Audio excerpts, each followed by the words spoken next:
ventured here. I'm on the terrace of my place here in Pratanak Hill, Pattaya Jomtien, Thailand. And I'm going to do a bit of cooking this morning. I'm going to, I've discovered that I can get great American-style country sausage here by doing it myself because it's so easy. Ground pork is everywhere. You know, every place has ground pork. So you just get the ground pork, and I've gotten to where I mix it up batch by batch, and I'm going to show you how to do that. And I'm telling you, it's really, really great. If you like a nice big breakfast sausage patty, spicy country sausage with the sage and everything, that's what we're going to do. Okay, so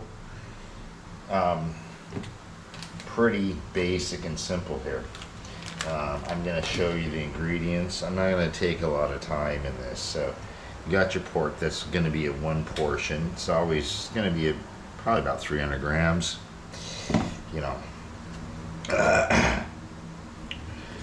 one clove, and like I say, this I got it where it's just portion. It works great. 1 clove of garlic, 1 Thai chili pepper, a seasoning, salt and pepper. Salt and pepper. I grind my own pepper with the with this. And that is a Thai thing. That's a pork specific seasoning. It works great if you like fry up pork belly and you sprinkle it on. It's about 1/3 MSG and then some garlic and other spices and flavorings and stuff like that. So it's just a dusting of that. Sage, which is very hard to get here because it's not used in Thailand, but I found it. Chili powder, cayenne, all work. A little bit of cumin. Oregano. Alright, I'm gonna mix it up. I'll show you the proportions on top. No need to take time watching me cut shit up and pour stuff.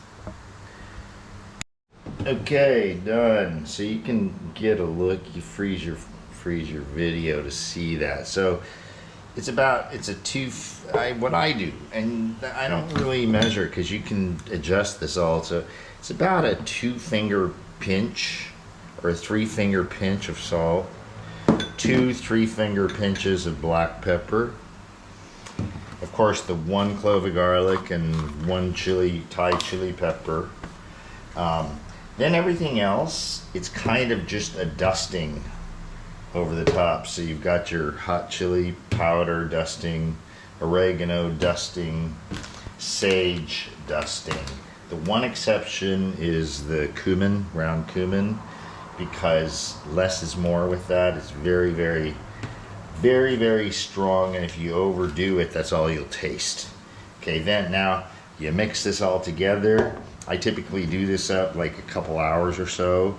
At least a couple hours before I'm gonna fix it, so it all incorporates, and then I use the air fryer. Now, let's see. I'll move the camera here. The air fryer here, because I've tried frying it in the pan, and it's very difficult. I have this induction hot plate. It's very difficult to get it to where it keeps the fattiness inside. It just all wants to escape, and so you end up with pork fat all over in your pan, which of course I save. I keep my butter and my pork fat in the same thing. I can just use either whenever I want.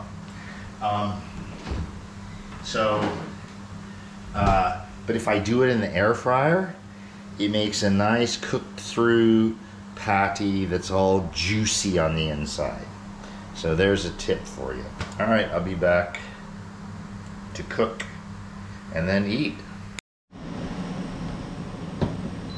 Okay, we're back. So I've let this sit for a couple minutes. I've got a nice thick big patty there. And the air fryer is, what I do is heat it at 200°C, preheat at 200°C, and then it goes in the, and 200°C is about 400. It's max setting on the air fryer, roughly 400 Fahrenheit. And I do 8 minutes, and then I'll sear it like 30 seconds each side in the pan.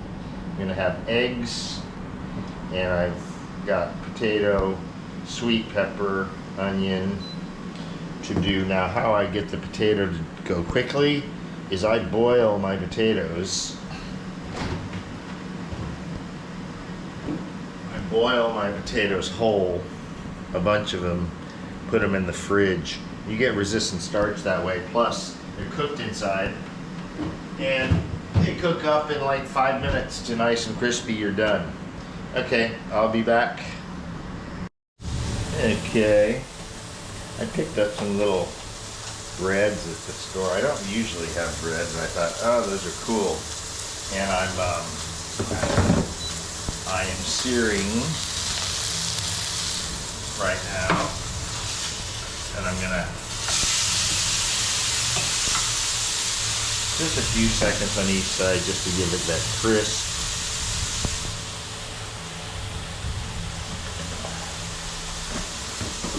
And what I do is the oil, which is spicy pork fat.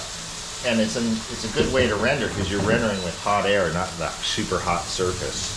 You know, the potatoes also, it's, there we go. This is the cooler looking side. Yeah, that's a nicer looking side there. And it's a half a potato. You know, I used to be doing a whole potato, and I noticed myself getting a little bit drowsy.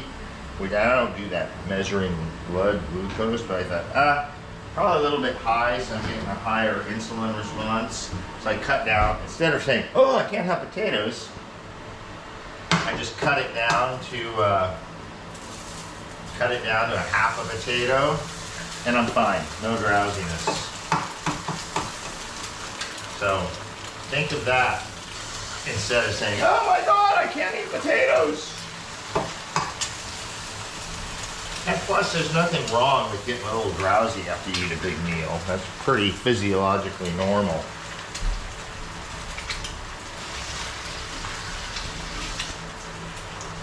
Two is not enough. 4 is sometimes too many. I find 3 to be just right. Okay. I do them sunny side. I do them up. It's just easier. But you can just do like that, and that gets all the gooiness.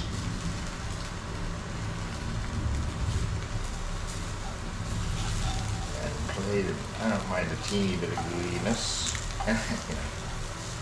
I eat raw eggs too sometimes, but they're mixed in something typically. Alright. 2.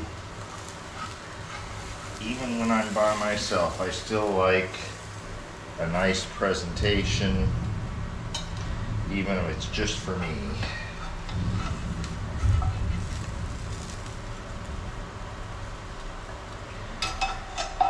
So, that will do it.